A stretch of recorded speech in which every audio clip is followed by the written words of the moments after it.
হিংসা নিন্দা বড় চর্চা ছেড়ে দাও রে মন, এ দেহ পবিত্র হতে নামের প্রয়োজন।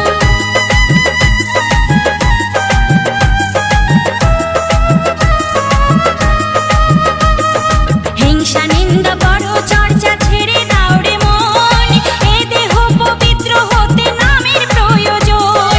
গোপাল বলে চলো একবার বৃন্দাবনে যাই, জীবন ধন্য হবে ভাই হরিনামের মহিমায়, জীবন ধন্য হবে ভাই